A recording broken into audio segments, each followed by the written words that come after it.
And we're back. This time, I've got a channel update for you guys that I'm moving away from Darkest Dungeon. It just no longer interests me as much, and after I figured things out initially, it seemed to lack some replayability for me. Like when you figure things out in Darkest Dungeon, it's almost always going to be the exact same, because like the dungeons themselves don't really change too much. Still a great game. I really loved my time making content for it, all these videos.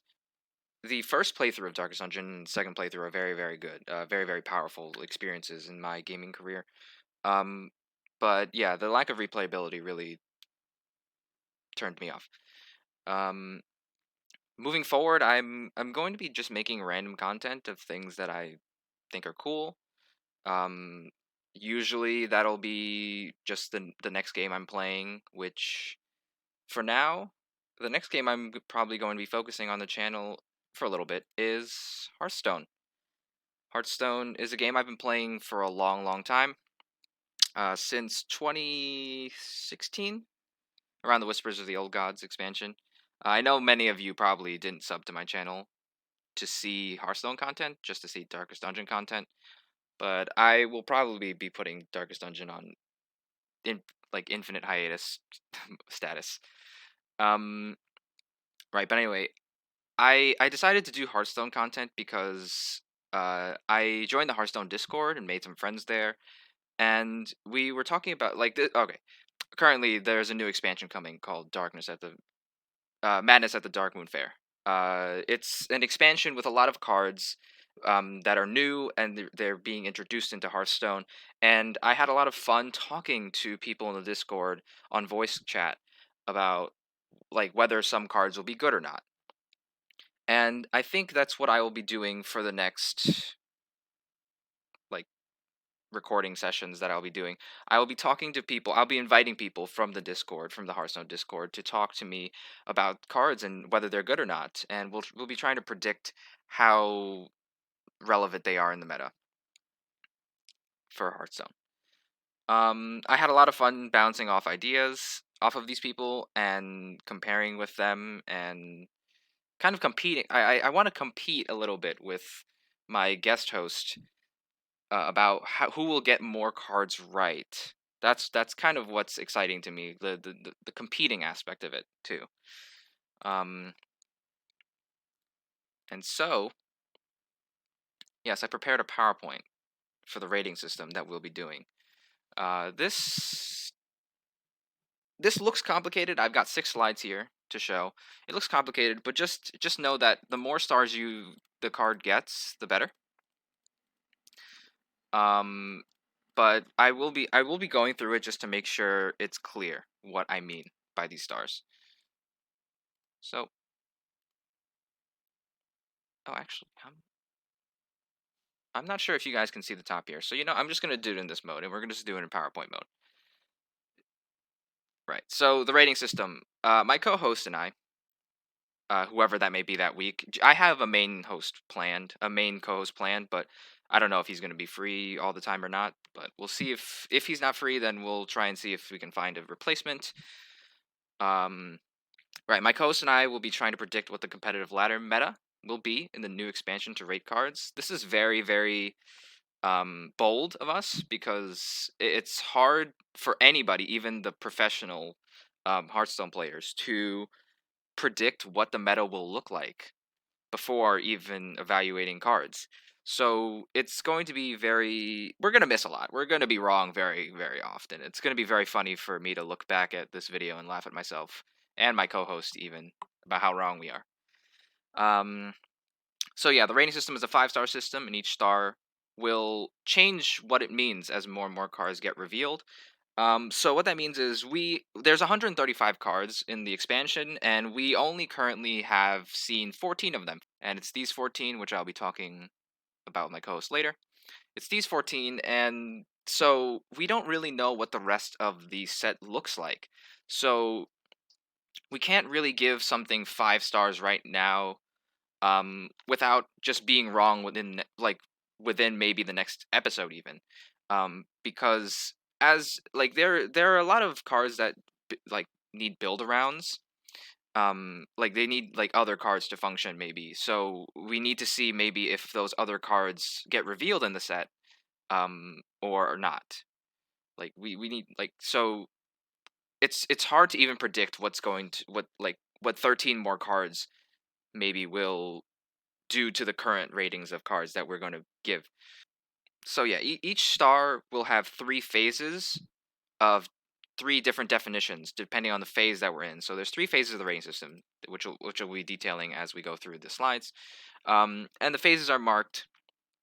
The phases will change when about a third and two-third of the set is revealed. So we're in phase one currently because I'm about to record episode one. In episode one, each star will have a different definition than than that exact same star will have in phase two. So that would be episode four. So episode one and episode four will have different definitions for the four-star category, for example, and it'll have the same for phase three.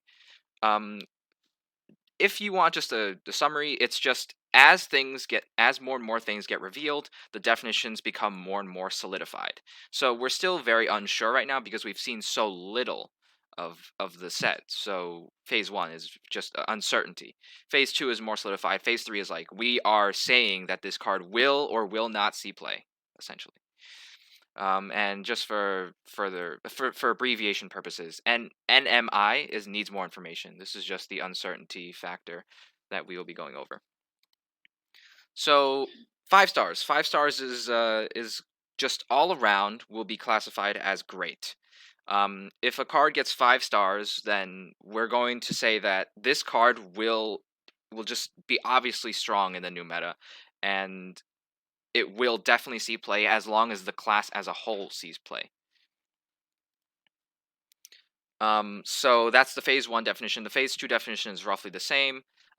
Even as we see more and more cards, the cards still look strong and will certainly see play in our minds in a tier one or tier two deck. Tier one and tier two are above 50% win rate, which means the deck is really good. As long as you can maintain an above 50% win rate, you're doing just fine in Hearthstone. And phase three, it's more solidified. As I said, the card will be in a tier one, or it will be in multiple tier two decks, as if it were a staple within the class that it gets revealed in. Right?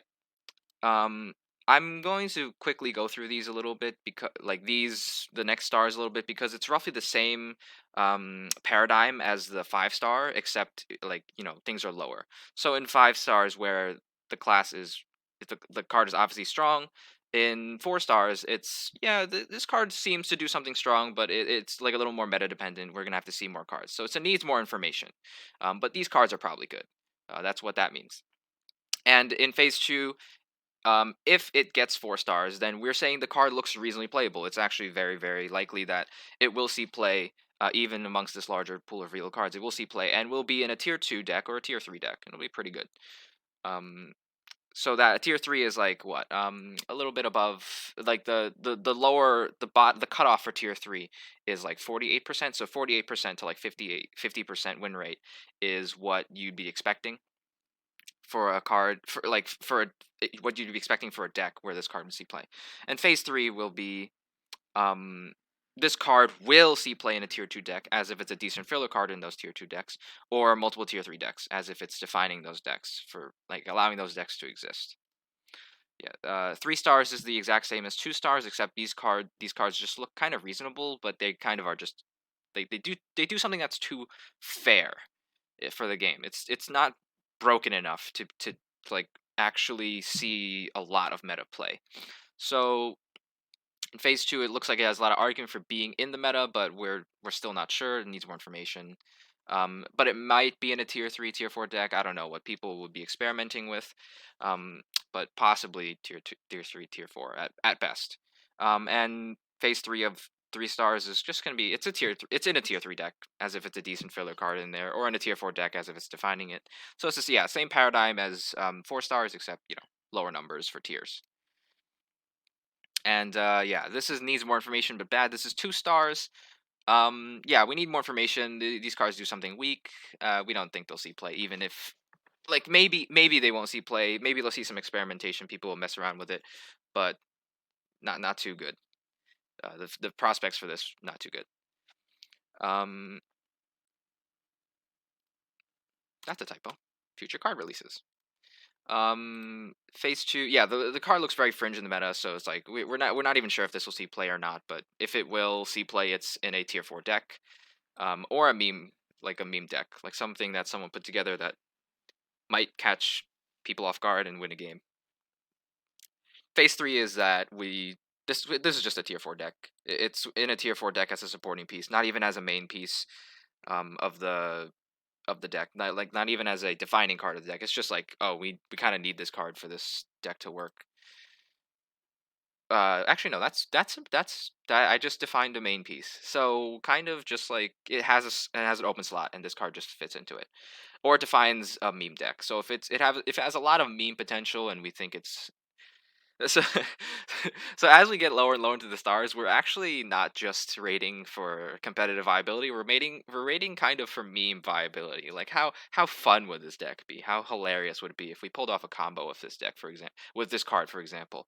Um, but yeah, if it's in the latter, if it's in a meme deck, it's probably just dust. You can dust this card. So it basically, if it's in a meme deck, it's actually a 1-star card, but we gave it 2 stars because we just wanted to give fun cards a little more a bigger bump.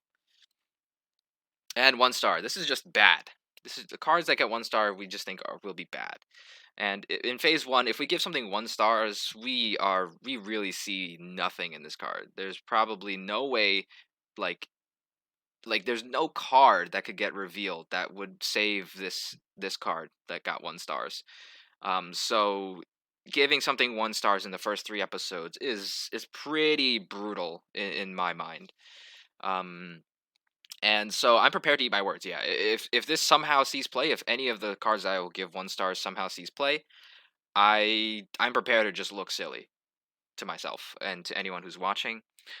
Phase two, yeah, we're see like this card just has no potential, and you'll probably be laughing at someone who has this in their deck because their deck is probably bad or they're bad. Um, and phase three, yeah, if we see all the cards and this card still gets 1 star, this just dust it or just let the card rot in your inventory. So yeah, just essentially no hope for this card overall. Yeah, so this is that yeah, that's the conclusion of the slide. So that's kind of like the rating system we're going to be using for the first for the 10 episodes that we're recording. Yeah, we're recording 10 episodes of about 13 to 14 cards each time.